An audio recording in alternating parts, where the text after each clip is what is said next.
Good morning everybody, कैसे हो दोस्तों। आफ्टर अ लॉन्ग टाइम मैं ये वीडियोस बना रहा हूँ। बट ठीक है, आई होप लॉकडाउन सिचुएशन में किसी को मज़ा तो नहीं आ रहा है खासा, बट ठीक है, अभी जैसी सिचुएशन है उसके हिसाब से आप लोग, मुझे ये एक अच्छा चीज़ ये लग रहा है कि आप लोग पढ़ाई कर रहे हो।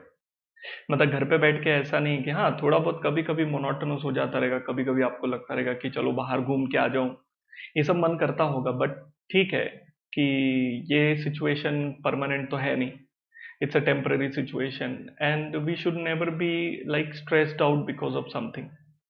जितना आपसे जमता है उतना आप पढ़ाई करिए and try to enjoy this process. Because ये बहुत ज़रूरी है दोस्तों कि आप जो भी करो उसको दिल से करो, एंजॉय करो। कोई किसी चीज़ का आपको बर्डन नहीं है। इट्स नॉट बिकॉज कि इंस्टीट्यूट एग्ज़ाम लेने वाला है इसलिए आप लोग बहुत अच्छे से पढ़ो, ऐसा कुछ नहीं है। इंस्टीट्यूट एग्ज़ाम ले नहीं ले, it has nothing to do with you. आपको जब पढ़ाई कर रहे हो तो आपको खुद के लिए पढ़ना है, मतलब कुछ अच्छा बनना है, कुछ स्ट्रॉन्ग करना है, चीज़ों का नॉलेज होना चाहिए। ये सब चीज़ें बहुत मायने रखती हैं फ्यूचर में। तो जितना आपका नॉलेज होगा उतना ज़्यादा आपको हेल्प करता है इंडस्ट्री में इजीली सरवाइव करने के लिए, फाइट करने के लिए, कंपटीशन को आराम से स्मूथली निकालने के लिए। तो इसके लिए अपने को पढ़ाई करना चाहिए। तो पढ़ाई के एन नंबर ऑफ रीजंस है अपने पास करने के, and most of you know that this will help you to make yourself financial stable tomorrow. So for this reason we need to study hard. अपने को पढ़ना पड़ेगा एंड चॉइसेस नहीं होती हैं हर बार। ऐसा नहीं होता है कि हम लोग रिलैक्स मोड में ही रहे हमेशा। थोड़ा बहुत पुश करिए अपने आप को। पुश करने का मीनिंग ये है कि यहाँ पे कि भाई थोड़ा सा कंफर्ट जोन के बाहर जाके, not necessary every time there will be enjoyment, but you know when you understand things, जब आपको चीज़ें आने लगती हैं तब एंजॉयमेंट भी ऑटोमेटिक आ जाता है। ठीक है ना। तो इसे बैकड्रॉप पे लेट्स स्टार्ट विथ समथिंग, या शुरू करते हैं।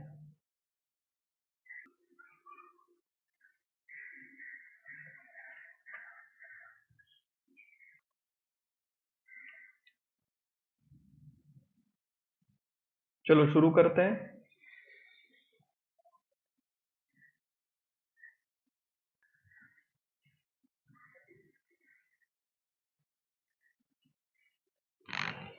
सबसे पहला जो हम लोग सीखने वाले हैं, accounting for government grants.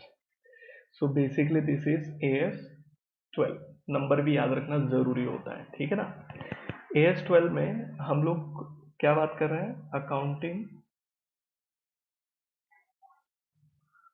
For government grant. सो हम लोग ये सीखने वाले कि अकाउंटिंग कैसे करते हैं गवर्नमेंट ग्रांट्स की। अब इसमें दो चीजें हैं, दो वर्ड हैं जो अपने को ध्यान देना चाहिए। One is government and another one is grant. ठीक है, ये दो वर्ड है, उसकी अकाउंटिंग करनी है। तो सबसे पहले कौन सी government, like what all governments are covered here. So देखो, we know there is something called as central government, we know there is something called as state government. ये तो है ही है।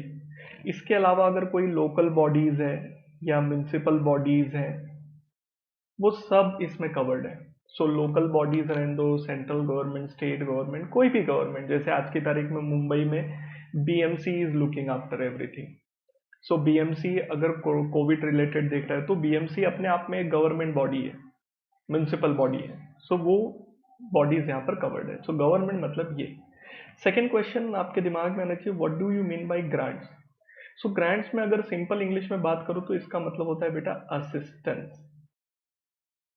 असिस्टेंस सिंपली बोलूँ तो हेल्प। क्या गवर्नमेंट हेल्प करता है, specially when we talk about the corporates, companies को।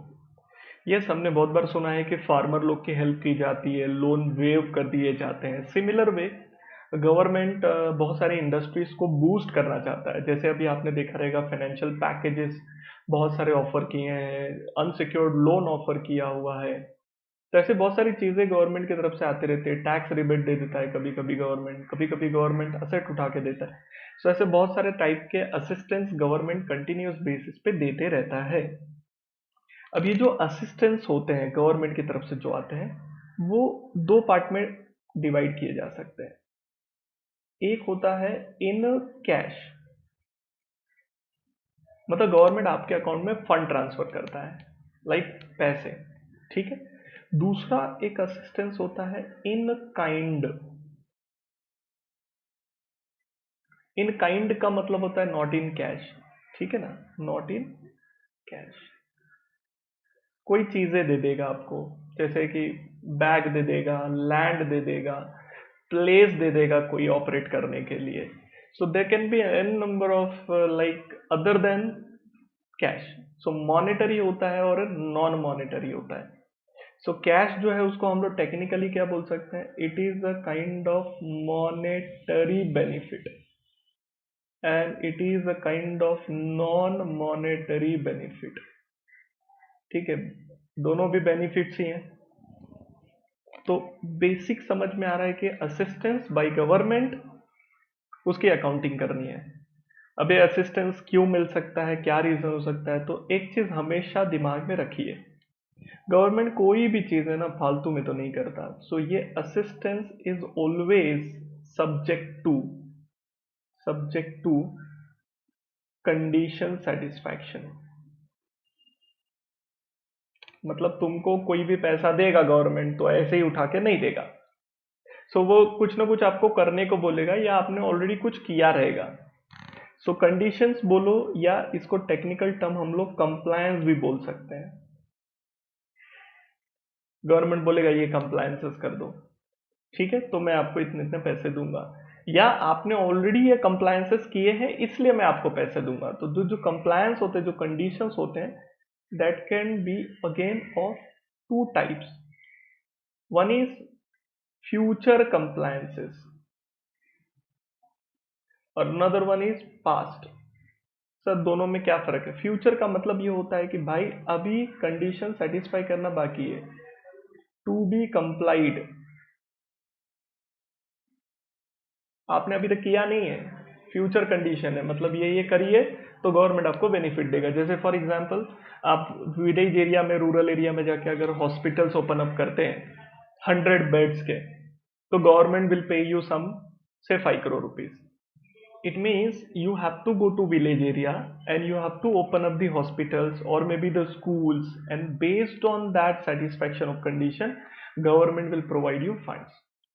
सेकेंड होता है पास्ट। आप ऑलरेडी रूरल एरिया में फंक्शन कर रहे हो, ऑलरेडी आपने स्कूल्स खोले हैं, ऑलरेडी आपने हॉस्पिटल्स खोले हैं, you are already functioning and government realize that fact and government ने बोला कि तुमने बहुत अच्छा काम किया है इसलिए हम आपको दे रहे हैं। तो इसका मतलब ये है ऑलरेडी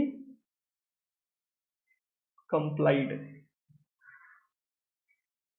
मतलब आपने ऑलरेडी काम कर दिया है। सो गवर्नमेंट उसके हिसाब से देता है। तो हमको एक चीज समझ में आ गया बेटा, क्या समझ में आ गया बताओ? Accounting for government grant assistance है, सब्जेक्ट टू क्या होता है, कंडीशंस और compliance, which could be future, which could be past. एक हो सकता है आपको करना बाकी है, एक हो सकता है आपने ऑलरेडी कर दिया है। ओके, यहां तक कोई तकलीफ नहीं आप लोगों को? मेहरबानी करके मत लिखो, जब तक मैं नहीं बोलता हूं तब तक मत लिखो। एवरीथिंग मैं अच्छे से बताऊंगा आपको, आपको कोई मगजमारी नहीं करना पड़ेगा। ये समझ में आ गया आपको सभी को? सो यहां तक अपना चार्ट क्लियर है कि what we are doing. So government की तरफ से कंडीशन सेटिस्फाई करना है। Okay, now you may ask me one question कि sir is government grant received or receivable income? बहुत ही बढ़िया क्वेश्चन ये। अगर गवर्नमेंट से जो पैसे मिलते हैं क्या वो इनकम है? आप सोचिए, अगर गवर्नमेंट ने आपको कल जाके 5 लाख रुपए दे दिए तो क्या वो 5 लाख रुपए आपके इनकम है? सो इसका जवाब कुछ ऐसा है, ध्यान दीजिए। सबसे पहली चीज, to be something income, mere receipt, mere का मतलब होता है only receipt of money is not income. ये हमेशा याद रखना।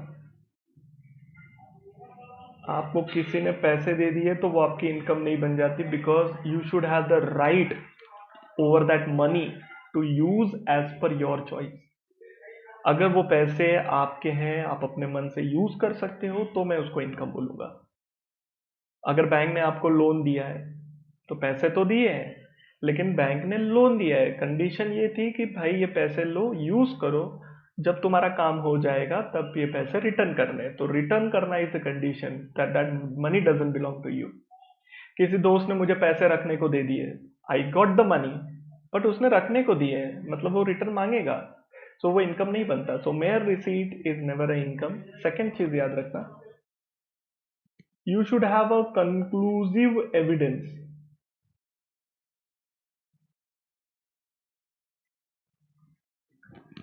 कंक्लूसिव एविडेंस का मतलब होता है तेरे पास प्रूफ होना चाहिए, प्रूफ, डॉक्यूमेंट होने चाहिए बकायदा, कि भाई you will satisfy the condition, that conditions will be satisfied or already satisfied। अगर गवर्नमेंट ने बोला है कि ये कंडीशन है, इस कंडीशन के दम पे मैं पैसे दूंगा, और मान लो आपने वो कंडीशन सेटिस्फाई कर दिया है और आपके पास उसका प्रूफ है, इसका मतलब है कि गवर्नमेंट ने जो कंडीशन पे आपको पैसे दिए थे वो आपने कर दिया है, तो ऑब्वियसली आपका इनकम बन जाएगा। So you should have a conclusive evidence related to it. ये समझ में आ रहा है क्या? और अगर मान लो आप श्योर हो, आपके पास एविडेंस है कि मैंने ये सारी कंडीशन सेटिस्फाई कर लूंगा, ठीक है, एविडेंस होना चाहिए, कर लूंगा मतलब आपने ऑर्डर प्लेस कर दिया है, things are already working on, चीजें दिख रही हैं कि कंप्लीट हो जाएंगी, in that case also you can treat it as income. Third is the most important, nature of grant. यही हमको सीखना है कि आपको ग्रांट दिया क्या नेचर पर है। मतलब गवर्नमेंट बहुत सारे तरीके से पैसे देता है, तो उसमें से कौन से नेचर के तौर पे आपको पैसे मिले उसके ऊपर डिपेंड करेगा whether it will become income और it will be a capital reserve और a part of shareholders funds. तो वो अभी हम लोग देखेंगे। फिलहाल के लिए this much we have understood. अगर कोई पूछता है इस गवर्नमेंट ग्रांट इनकम, देखो हमेशा याद रखना, जरूरी नहीं है कि सिर्फ रिसीट इनकम हो, you should have a conclusive evidence. तुम्हारे पास प्रूफ होना बहुत जरूरी है। प्रूफ किस बात का? दैट आपने कंडीशन सेटिस्फाई कर दिया या आप सेटिस्फाई कर दोगे। तो तीसरा, नेचर ऑफ ग्रांट। तो अब we will discuss about the nature of grant. ठीक है, मैं बोलूंगा तब लिखना, अभी लिखने का जरूरत नहीं है। Nature of grant. अच्छा, नेचर ऑफ ग्रांट मतलब ग्रांट आपको क्या नेचर के तौर पे मिल रहा है। देखो, there can be a various nature. First one is as a investor। अब गवर्नमेंट इन्वेस्टर है तुम्हारी कंपनी में। मान लो मैंने कोई कंपनी चालू करी, उसमें government is ready to invest as a owner, equity investment कर रहा है गवर्नमेंट, वो गवर्नमेंट मेरे शेयर्स खरीद रहा है, या गवर्नमेंट मुझे लोन दे रहा है, मतलब डेट, डेट इन्वेस्टर है, मतलब he is providing me the loan. ठीक है, सो यहां पर गवर्नमेंट की तरफ से कोई असिस्टेंस इनडायरेक्टली है, बट ये कोई असिस्टेंस नहीं हुआ, गवर्नमेंट इन्वेस्टर बन रहा है, मतलब government would expect something return. अभी जैसे इक्विटी इन्वेस्टमेंट करेगा तो गवर्नमेंट बोलेगा ना भाई डिविडेंड दे, एप्रिसिएशन दे शेयर्स का। दूसरा, अगर डेट लोन देता है गवर्नमेंट तो गवर्नमेंट तो इंटरेस्ट मांगेगा। तो where is the assistance? Something that मैं बैंक से लोन लेने वाला था, गवर्नमेंट ने लोन दिया है, how does it matter to me? So यहां पर याद रखना AS12 एप्लीकेबल नहीं होता है। AS12 does not apply if government is as coming as an investor, equity or debt for that matter. Are you clear with this?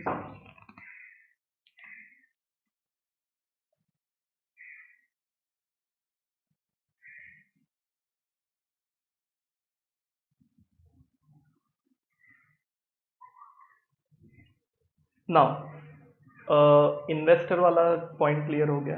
अब second, कभी कभी क्या होता है, गवर्नमेंट ना एज अ प्रमोटर आता है। क्या बोल रहा हूँ ध्यान से सुनियो, कुछ भी इधर उधर मत करो। प्रमोटर का मतलब कौन होता है? जैसे कि मान लो अगर मैंने अगर कोई बिजनेस चालू किया, समझो स्कूल का प्रोजेक्ट है मेरा।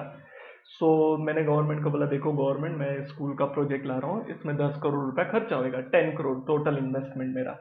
So I told him as a project कि मैं प्रोजेक्ट ला रहा हूँ जिसमें मेरा टोटल इन्वेस्टमेंट होने वाला है 10 करोड़ रुपया।